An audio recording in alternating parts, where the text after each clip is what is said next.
Ladies and gentlemen, good day and welcome to the earnings conference call of Divi's Laboratories Limited, Q4 FY23. As a reminder, all participant lines will be in the listen-only mode, and there will be an opportunity for you to ask questions after the presentation concludes. Should you need assistance during the conference, please signal an operator by pressing star, then 0 on your touchtone phone. Please note that this conference is being recorded. I now hand the conference over to Mr. M. Satish Choudhury. Thank you, and over to you, sir. Good afternoon to all of you. I am M. Satish Choudhury, Company Secretary and Chief Investor Relations Officer of Divi's Laboratories Limited. I welcome you all to the earnings call of the company for the quarter and year ended 31st March 2023. From Divi's Lab, we have with us today Dr. Murali K. Divi, Managing Director, Ms. Nilima Prasad Divi, Full-Time Director, Commercial, Mr. L. Kishore Babu, Chief Financial Officer, and Mr. Venkatesha Perumallu, General Manager, Finance and Accounts. During the day, our board has approved financial results for the quarter and year ended March 31st, 2023, and we have released the same to the stock exchanges as well as updated the same in our website. Please note that this conference call is being recorded and a transcript of the same will be made available on the website of the company. Please note that the audio of the conference call is the copyright material of Divi's Laboratories Limited and cannot be copied, rebroadcasted, or attributed in press or media without specific and written consent. Let me draw your attention to the fact that on this call, our discussion will include certain forward-looking statements, which are predictions, projections, or other estimates about future events. These estimates reflect management's current expectations of future performance of the company. Please note that these estimates involve several risks and uncertainties that could cause our actual results to differ materially from what is expressed or implied. Divi's Lab or its officials does not undertake any obligation to publicly update any forward-looking statement, whether as a result of future events or otherwise. Now, I hand over the conference to Dr. Murali K. Divi for opening remarks. Over to you, sir. Good afternoon, ladies and gentlemen, and welcome to our fourth quarter financial year 22 conference call. It's great pleasure to have you all here, and I hope you, your families, and your loved ones are all in good health.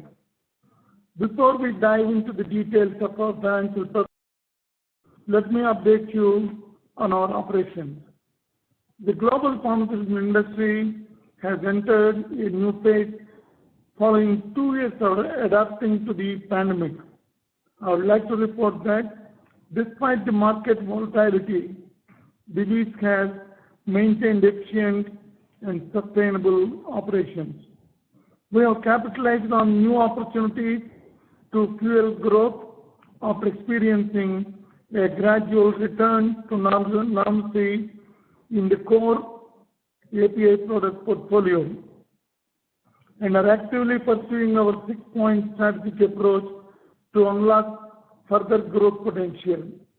With increased opportunities and demand for generic APIs in segments such as contrast media, sartan, and products about to go off patent, we foresee multiple growth opportunities over the next 3 years. Additionally, our custom synthesis project and collaboration with Big Pharma for contrast media production is progressing well, and commercial manufacturing has started. FY23 has been a year of significant progress for Divi, with all clearances obtained for our Unit 3 facility near Kakinada. Construction activity on the 500 acres of land is progressing well, and a capex of Indian rupees 1,200 to 1,500 rupees for phase 1 development is in the final stages of strategic refinement.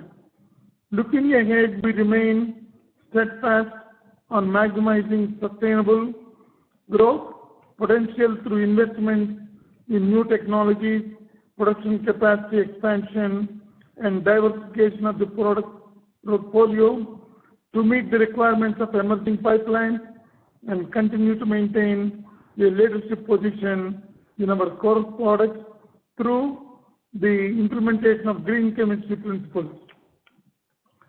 We continue to operate responsibly and make a positive impact in the community where our business operates. During the last quarter, we have actively engaged in various CSR activities in the areas surrounding our manufacturing facilities. As a part of our project, Sujalam and Jalprasadam, we have installed our plants at various temples and schools in Telangana and Andhra Pradesh. Additionally, we have developed village infrastructure through the construction of roads and developing sewage systems across AP and Telangana, which benefited thousands of people. Now, Ms. Nilima Divi will highlight the operational and financial highlights of the quarter. Thank you. Ladies and gentlemen, a very good afternoon to each one of you. Thank you very much for joining us today as we gather here to discuss the outcomes of the fourth quarter of FY23. Firstly, I'm pleased to inform you that we maintained an uninterrupted customer shipment throughout the quarter. Our commitment to meeting customer requirements on time remains resolute.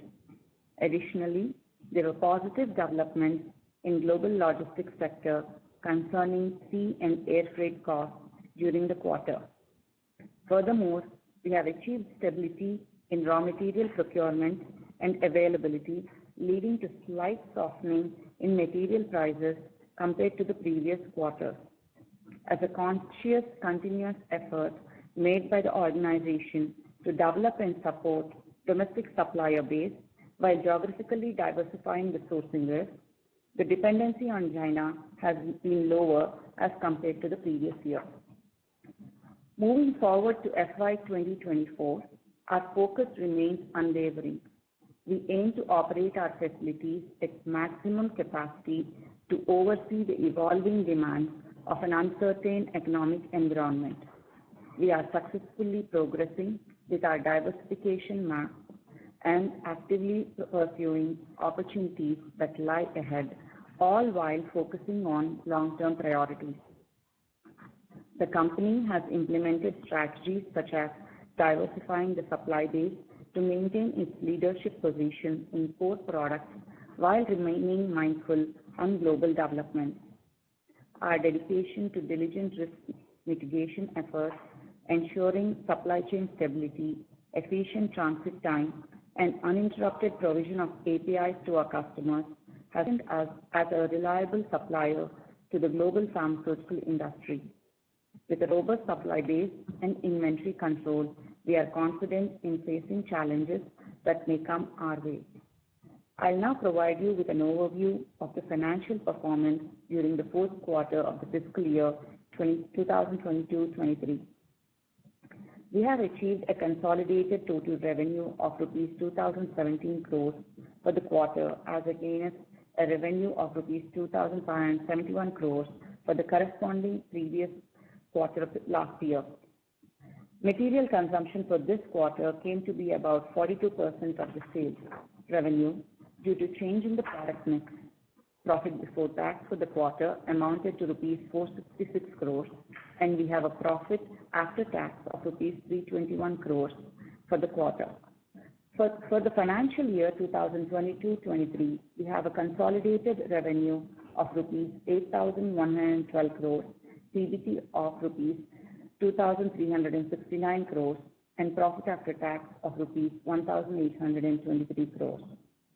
Exports for the quarter continues to be around 90%, and the exports to US and Europe is about 68% of our revenue for the quarter and 70% for the year.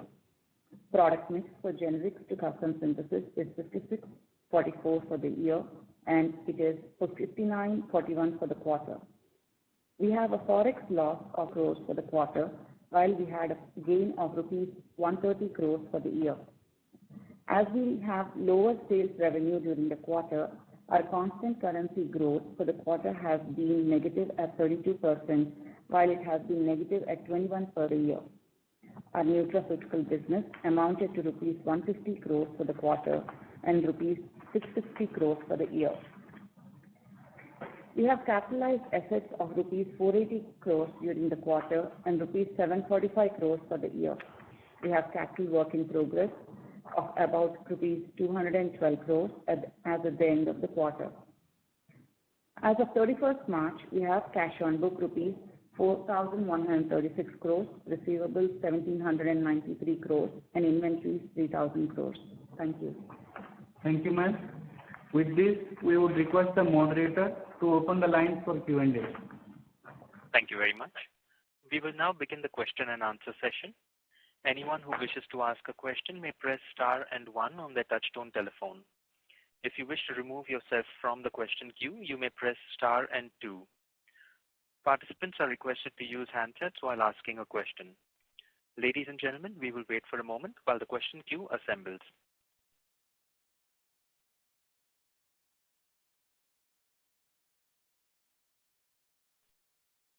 The first question is from the line of Tushar Manudhane from Motilal Oswal Financial Services. Please go ahead.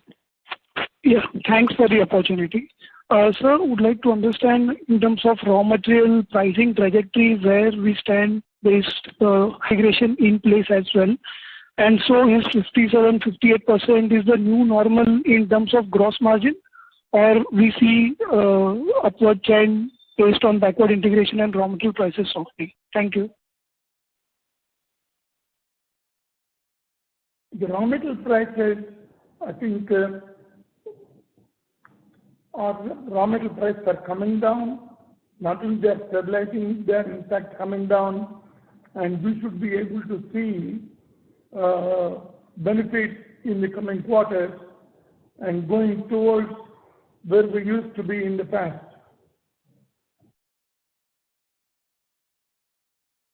Sir, any timeline you would like to provide in terms of going back to our normal gross margin of 67-68%?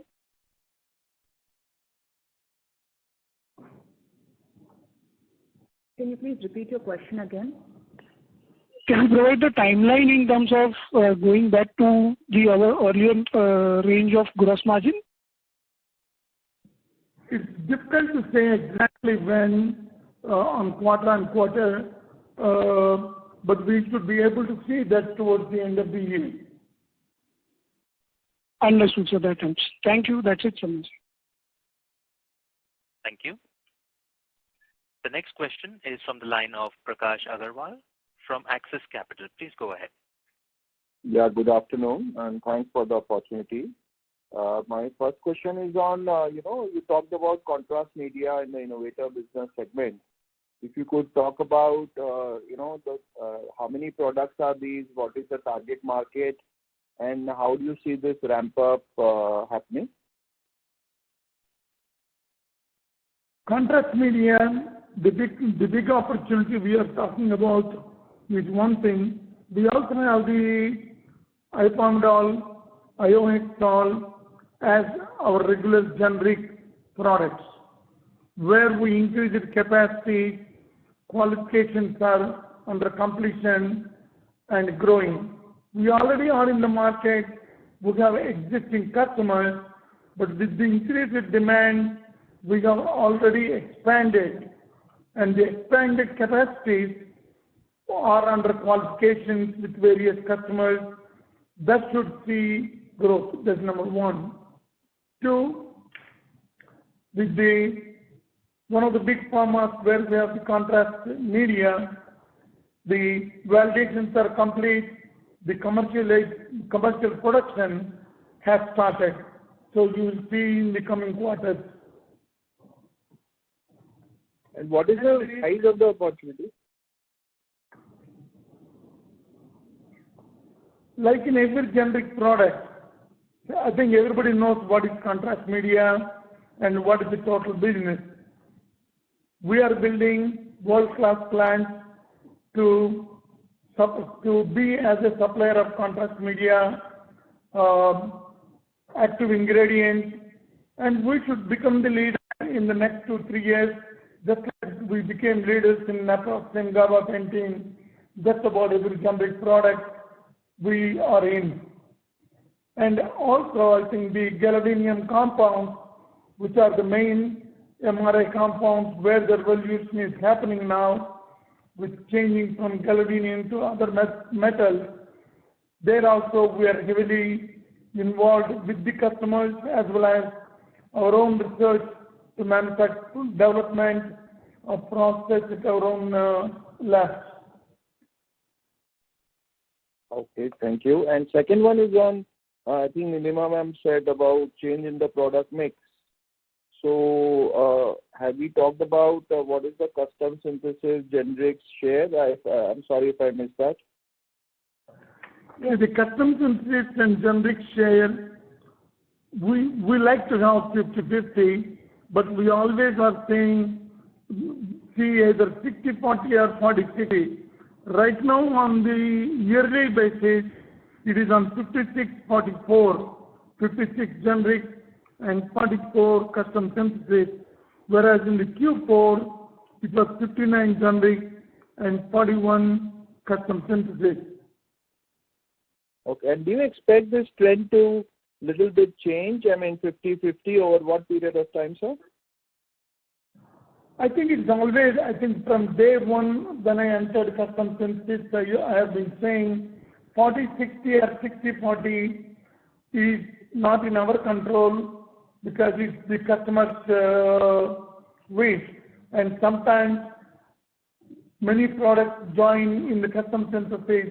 So you will see for a few quarters it goes towards 55, 56, 57.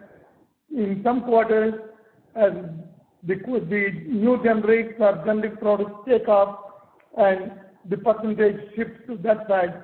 But we are in the more or less 40-60, 60-40, and I don't think we will be 20-80 or 80-20 even in future. Okay, fair enough. I have more questions. I'll join back with you. Thank you so much. Thank you. The next question is from the line of Surya Narayan Patra from Phillip Capital India Private Limited. Please go ahead.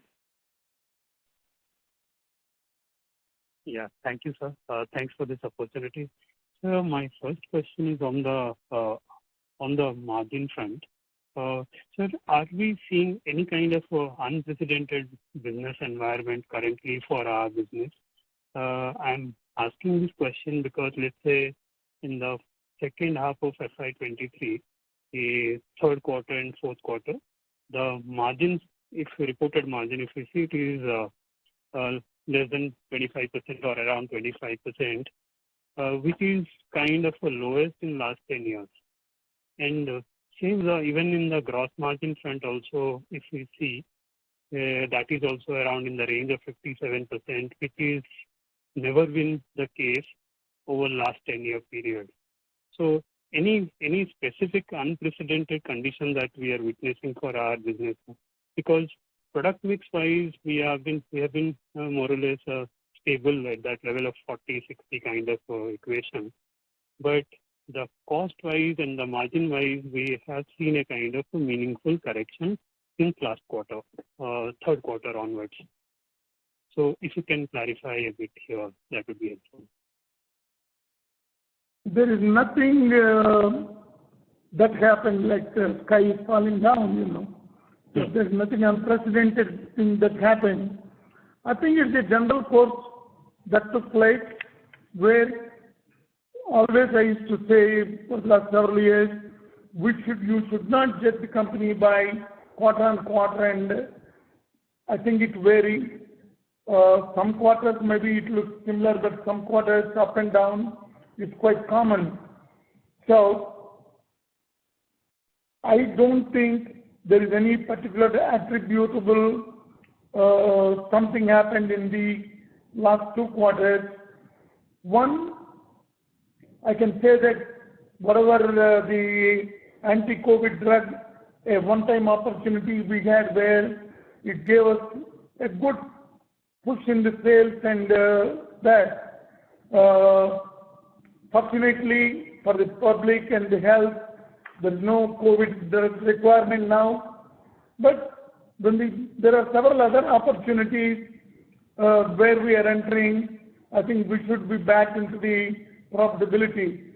I think it's not just that, it is the product mix, it is the raw materials which were procured at higher prices, which we had to consume them.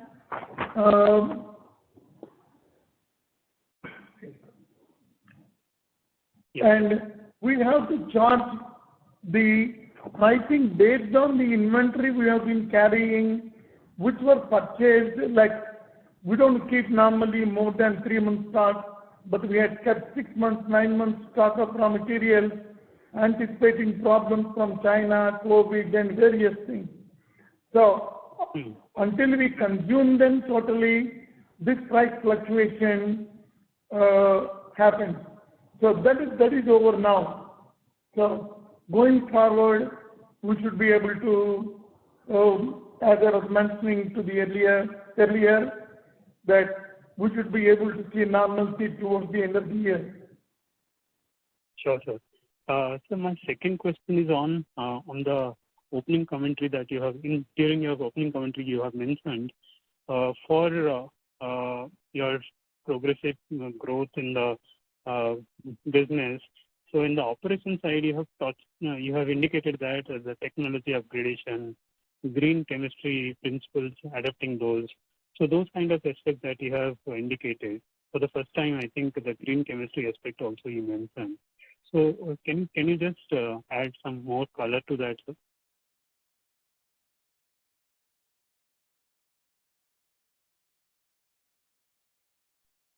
See, it's not a choice to add green chemistry.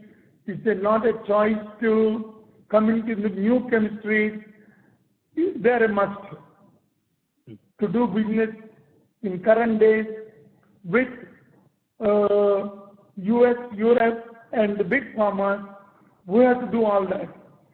It has two advantages, at least. One, the new technologies will bring more productivity, bringing down the raw material cost, efficiently using or conserving our resources. These are right from water, energy to various other solvents which are rare or rare metals like palladium and nickel. And there are various advantages. Yes, these are again, we have to look at the long-term goal, where in the next 1 to 3 years, if we didn't do this in the last 1-2 years, probably either we will be in a very bad shape or we wouldn't be in business. Having done all this now, we are very comfortable in looking at for the next 3 years, 5 years, and 10 years. Otherwise, I wouldn't invest 1,200 to 1,500 crores in Unit 3, where we started on fast-track construction activity in the beginning of April, where we received all go. Now, the person buildings under construction are on fast-track, utility buildings, and the whole site of 500 acres in full swing now. That shows the confidence of the company on the products and technology and opportunities. So just one last clarification from my side. See here, is one of your 6-month strategy for growth is that the generic opportunity that is coming up. So here, whether our focus is intermediate or it is a final API, because the DMF filings, if I see, obviously there is limited number of filing with USA. So whether our focus is largely about intermediate and integrated intermediate, that is how we should think, or how should we think that? If I am not mistaken, you are talking about our fixed growth engine, which is a $20 billion exactly, expiring between 23 to 25. Yes. As we mentioned every quarter, we updated you that we have submitted drug master, our first focus is for the APIs. Let me be clear. Sure, sir. Okay. And the intermediates or advanced intermediates we submit are probably for the innovators or for the supplier of something else. Otherwise, our objective is to make APIs and be ready for the patent expiry and have quantities for supplying for qualification and submitting for the regulations. Sure, sir. Yeah. Thank you, sir. Thank you. Wish you all the best. Thank you.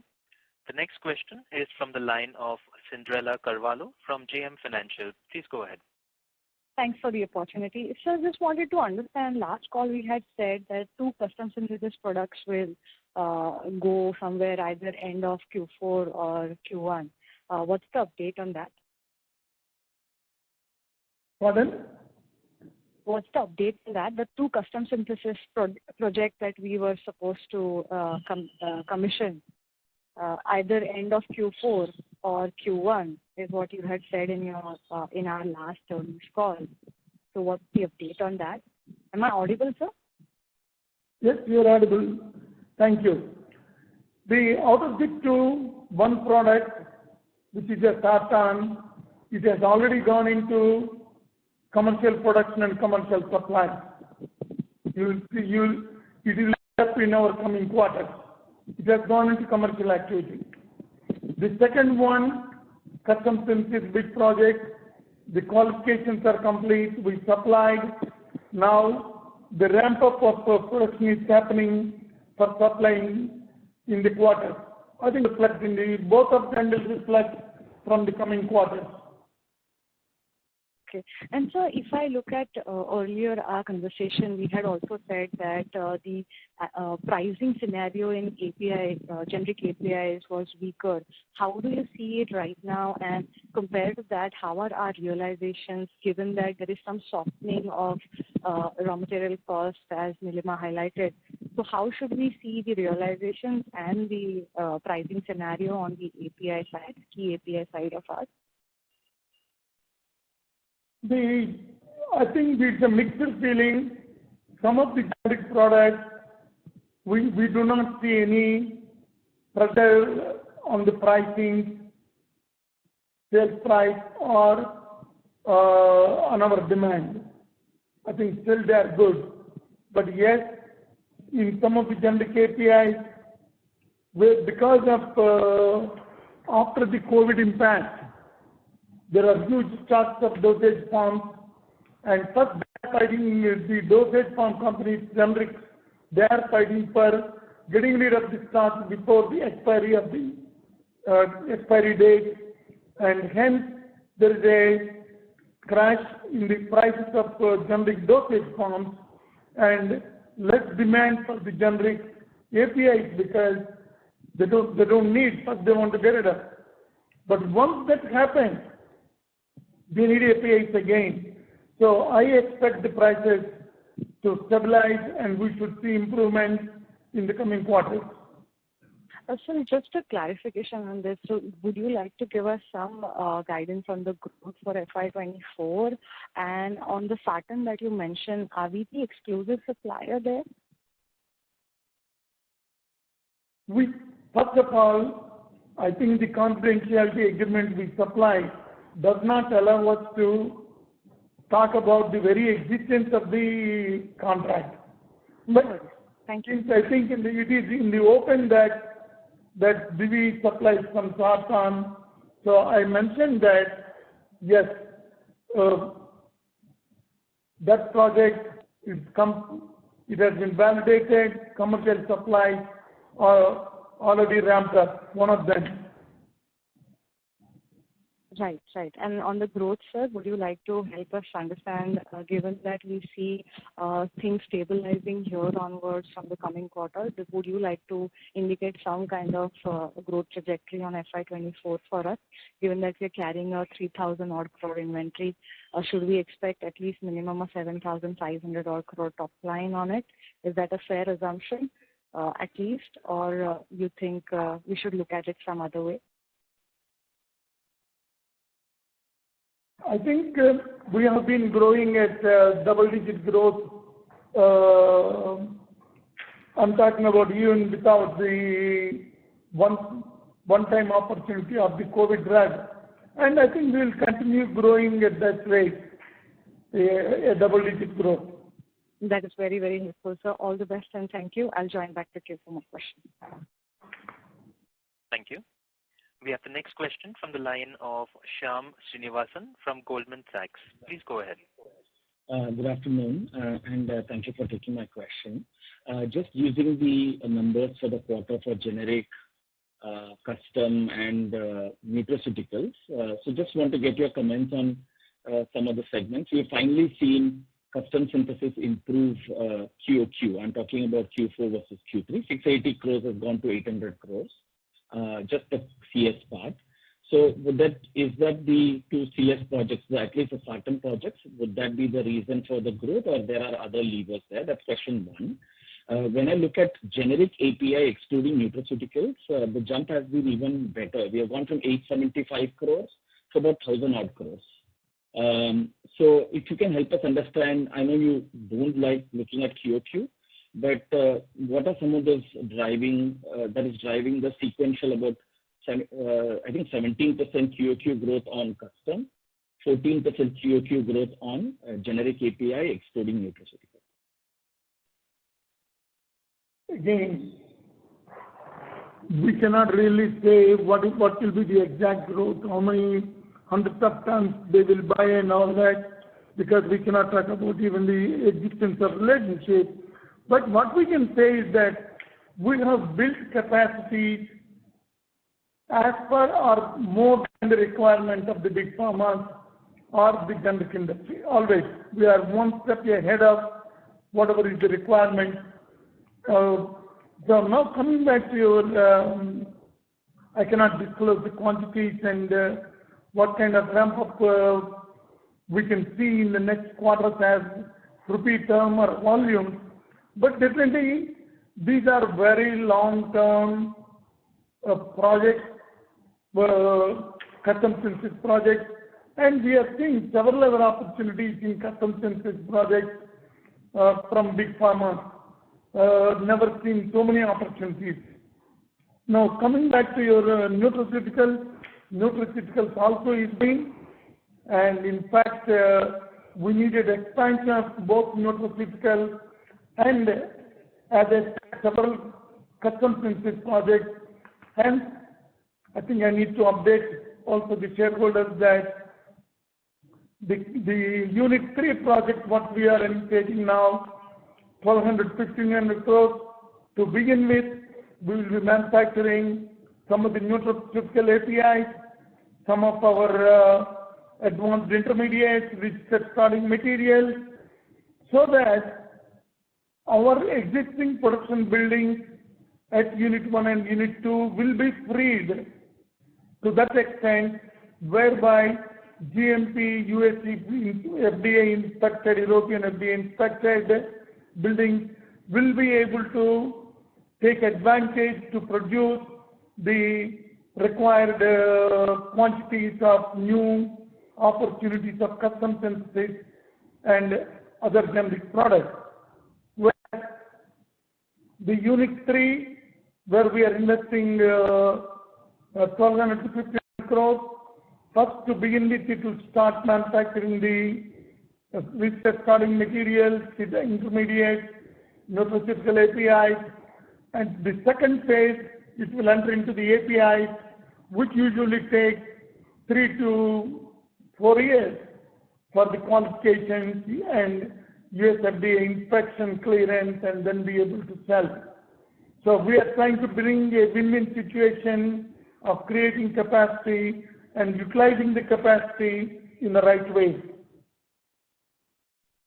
Okay, sir. Helpful. Second question, just taking a question from the previous participant on margins, right? I'm just comparing your fourth quarter, all the different cost items to say something like fiscal 19, fiscal 18. I'm just comparing 4Q to fiscal 19 or 18 pre-COVID numbers.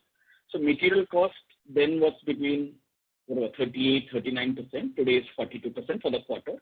That is one number that I can see, which we are 300 basis points higher than historical levels. If I look at the other number, which is other expenses, right, non-wages, that's 19% for the quarter versus historical number of 15 to 16%. So if you can kind of explain, just these two numbers, is this investments that are going through, or on the material cost, is it the mix that has changed? If you could help us understand and how we should think about it for fiscal 24. I think that's the other question. See, some of it must have gone into that the buildings which we were building in 1995, 96, several of them have been upgraded and going through upgradation to meet the new standards of our current standards of our future standards of both GMP, safety, environment. This is related not only of the buildings, but also of the equipment and other accessories. That is one. Two, I think on the material, I think I have already explained to you that there is a process efficiency, there is no difference. In fact, we have improved our process efficiency. What happened is that when we procured raw materials, when there was shortages 9 months ago, 1 year ago, the stocks of 6 months to 9 months, they are now, because first come, first out, they are being consumed. That's how the raw material prices are higher. There is nothing like either yields are down or production issues exist, or there is nothing like that. In fact, efficiencies have gone up. We see the trend of prices even going down for the raw materials. So we always wish to go back to where we were. It's definitely on the raw material costs are better. Because of the new technologies we have implemented, and because of some of the starting materials we started manufacturing. Got it, sir. That's helpful. And last question, what's our current net block, like in rupees crores? And just want to understand, you historically used to guide us on fixed asset terms. Would that be, can we go back to like a 2 times terms, and what's the kind of investments you're looking, other than the Kakinada, what is the non-Kakinada kind of capex you're looking at? Thank you. I think Kakinada, I mentioned that when we planned 5 years ago the unit, would have envisaged about 1,000 crores of investment. Whereas after 5 years, where we got all the clearances and with the product plans that are currently in place, we are estimating it should be 12 to 1,500 crores for phase 1. And we are also in discussions to see in the phase 2 what kind of investments we should be doing. But our first target is phase 1 implementation. And of course, all these come from the 4,000 plus crores of reserves that exist. So no loans, it's only better utilization of reserves which are in the form of fixed deposits. Got it, sir. Thank you, and thank you.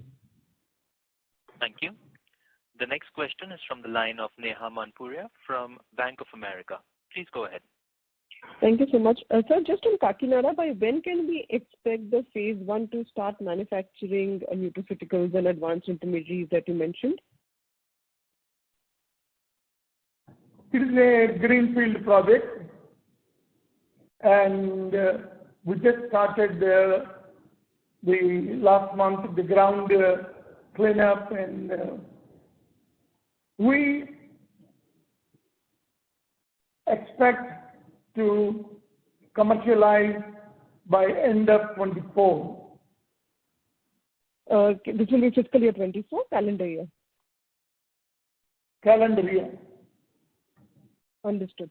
So then we should start seeing, let's say, higher growth because it will free up capacity in unit 1 and 2 from fiscal year 25. Is that fair to assume?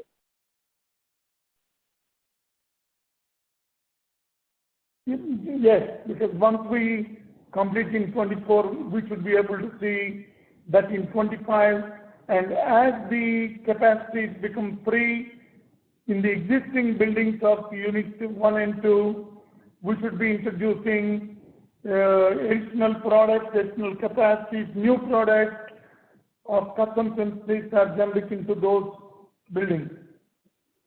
You're right. Understood. Nilima, on the raw material cost, you mentioned quarter-on-quarter, for the gross margin trend.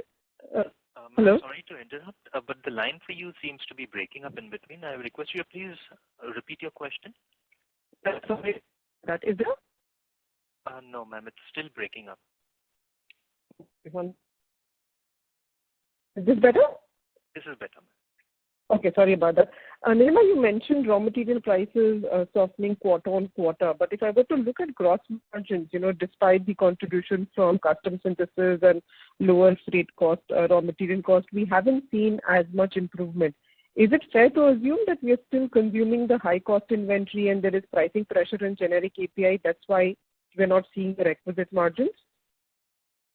Well, we are doing a mix of both the materials that are there, which are procured from a higher cost, and also some of the materials where, the material price has softened. And it's a mix that's happening right now because, the price is transitioning from a higher price to a lower price. So it wouldn't completely reflect in this quarter. Probably in the forward quarters, you might see that particular difference. Okay, so should we assume a few more quarters where we continue to consume high-cost inventory?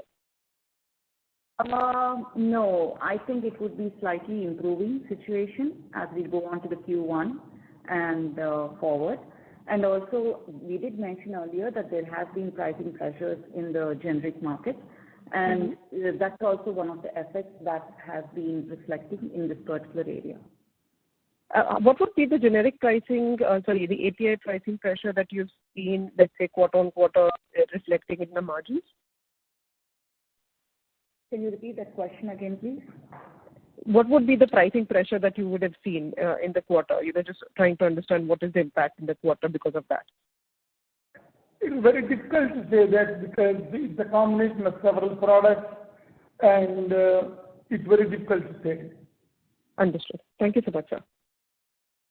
Thank you. We have the next question from the line of Bino Patiparampil from Elara Capital. Please go ahead. Hi, good afternoon to all. Most of my questions have been answered. Just one remaining. What would be your corporate tax rate at the consolidated level going forward for the next 2-3 years, given that your facilities are coming up in various sorts of SEZs, etc.? At a blended basis, what sort of margin can we take? Sorry, what sort of tax rate can we take?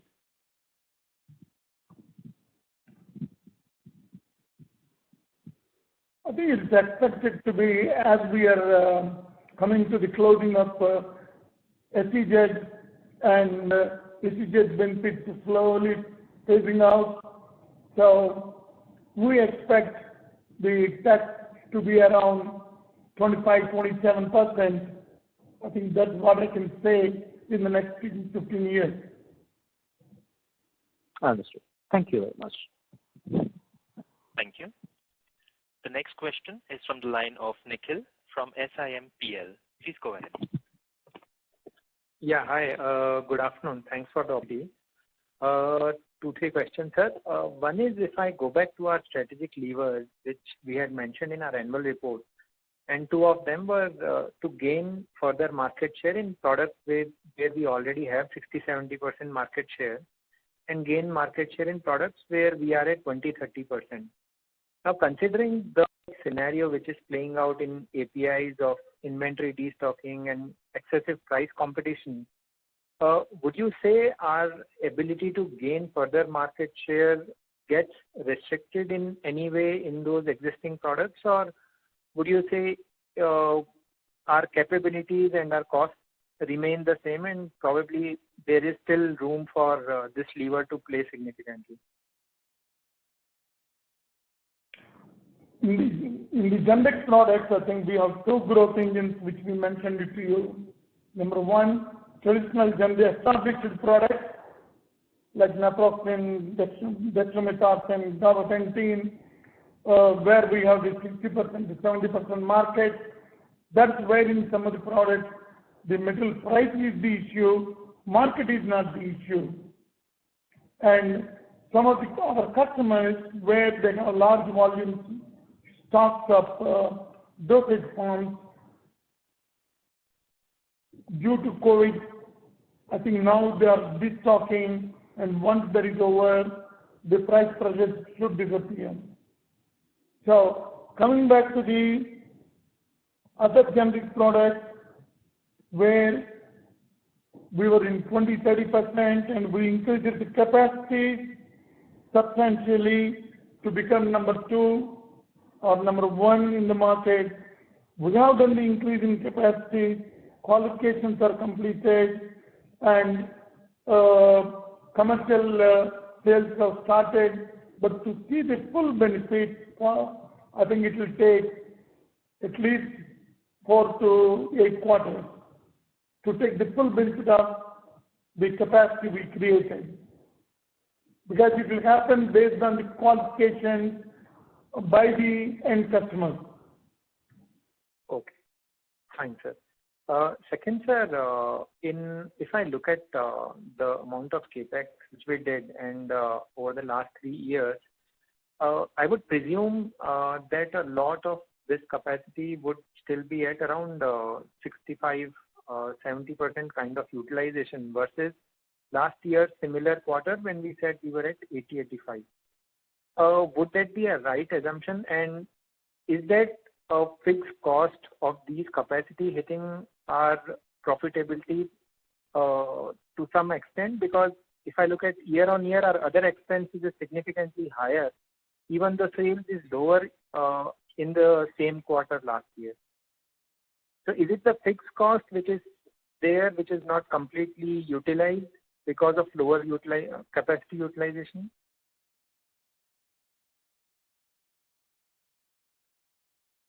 I think it's not the lower utilization. I think we have mentioned that the capacity utilization is around 70-80% capacity utilization. You know, it's a combination of product mix and probably a mix where some of the products probably requiring more capacity to arrive at the stages, more number of stages, some not requiring. And where we have allocated existing and created capacity to the COVID drug, we have to reallocate to the other products. That's where some of the probably bottlenecks we faced during coming out of the COVID drug selling enjoyment or with the reward of whatever we received. But also when there's no demand, there's no big demand, there's no use of keeping the equipment idle. So we started using them. That would take some time.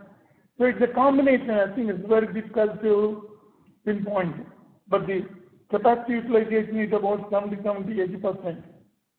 Okay. And last question on contrast media, sir. And one of the questions and the whole hypothesis which we mentioned are right to win in this segment was that because the iodine prices have gone significantly up and our process was such that our recoveries in iodine were much better. And as I understand, on the non-gadolinium products, iodine cost is a significant part. But just if the iodine prices were to go down or come back to what it was in pre-COVID, would you say the willingness of the end customer to shift to a new supplier can go down? Or is it like, are there any structural factors for one is the iodine prices remaining high, and secondly, even the customer looking at more outsourcing rather than putting new capacities? Your last point is a very valid point. That is what we would like to say, that the customer is looking at it, the growth is minimum of 10%, and 10% of let's say 2,500 to 5,000 tons of each contrast media, requiring 200 tons to 300 tons a year extra quantity. Now, either they have to install new capacity or they have to outsource. This is where we have an advantage of creating capacity at low cost. Already technologies are in place, Dogmatic files are in place, and also there's an advantage of the item recovery, bringing costs into compliance. I think it's an additional advantage for us to be selected as a supplier than they do need the extra capacity. And one question. The world is growing in contrast media. Sure. One question, if you permit. On the gadolinium side, you had mentioned in last call that we were still developing the product and all, because on our website it does not show in the listed products. So are we done with the validation batches, or if you can just help us understand where are we in the development on the gadolinium side so as to participate in the total contrast media marketplace? Again, this is MRI contrast media. These are not related to the regular contrast. So we have developed process for some of them, and we are developing process. Usually there are only 2 or 3 buyers. We don't need to make a whole list of compounds and publish in the whole world. No, the 2 or 3 customers who are in the gadolinium compound. We are in touch with them. We are in discussions with them. Okay, fine. Thanks. I'll come back to the queue. Thank you. Ladies and gentlemen, we request you to please restrict your questions to 2 per participant. For follow-up questions, you may please rejoin the queue. The next question is from the line of Ankush Mahajan from Axis Securities. Please go ahead. Thank you, sir, to provide me an opportunity. Sir, as you mentioned in the initial remarks, can we expect a revenue for media agents in first quarter? That is my first question. And second, sir, we have taken the name of a generic API like gabapentin and naproxen. How was the volume uptake in last quarter, and what kind of a volume uptake we are looking in this quarter?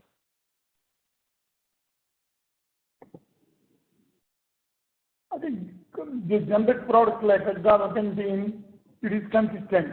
There are no issues up and down. It's only a price variation, but the market is still continuing the same. What is your other question, please? Contrast media agent, that contracting already started. Can we expect a revenue in this quarter, Q1? We don't want to say Q1, Q2, Q3 or next year. I think they have invested in us with tech transfer and everything, and then validations are completed. Commercial ramp up is already in progress. So I think I will leave it to you. Thank you, sir. Thank you. Thank you.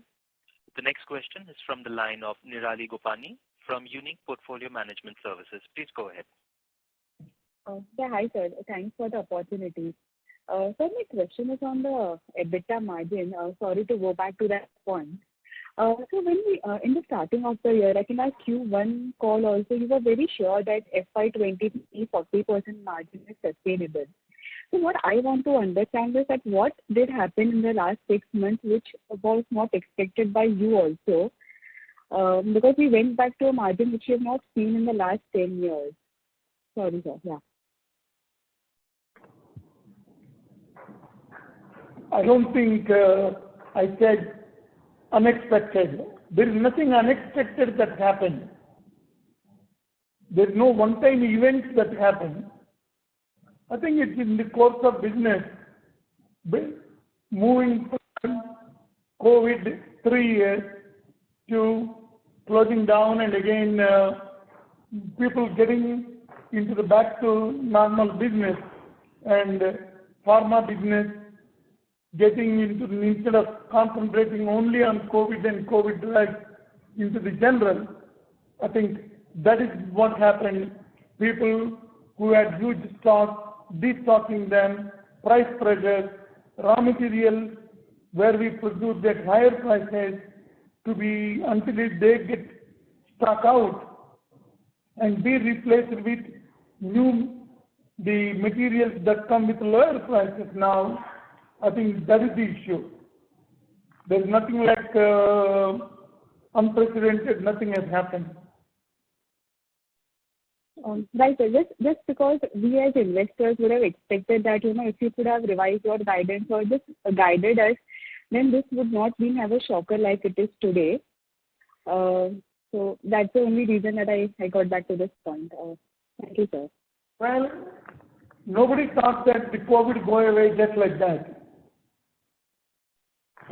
Because we had plans of continuing production and we had plans of the big pharmas or whoever involved also had.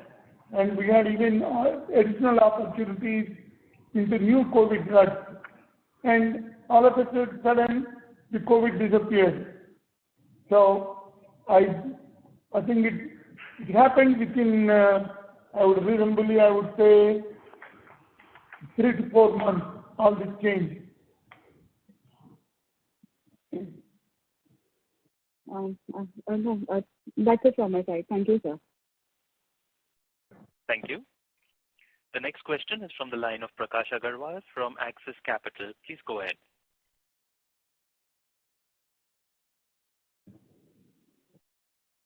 Mr. Prakash Agarwal, the line for you has been unmuted. You may proceed with your question. Yeah, hi. Am I audible now? Yes, you are. Yeah, thanks for the opportunity again. I had a clarification actually on the Kakinada plant. So this is the same plant which had approval issues. Now that 1,000 crore budget is moved to 1,500 crore and phase 1 construction is on fast track. Is the understanding correct? We understand, yes. What is correct is the investment of 1,200 to 1,500 crores is correct. The 1,000 crores was originally planned 5 years ago. And the products planned were also different at that time. With the current scenario where we are in, now the planning is of product mix is different and the designs are different. That's how it's about in the phase 1. 1,200 to 1,500 crores is planned and it is going on fast track. Okay, understood. And the construction you said is on fast track and you expect commercialization in next 2-3 years, like fiscal 27-28 or? Not 3 years, I said by end of 24 financial year. Okay, and it will start revenue generating from 25-26. Yes. Okay, and any other facilities, sir, where we are investing for future growth apart from this major one? We are in discussions with several big pharmas for several products.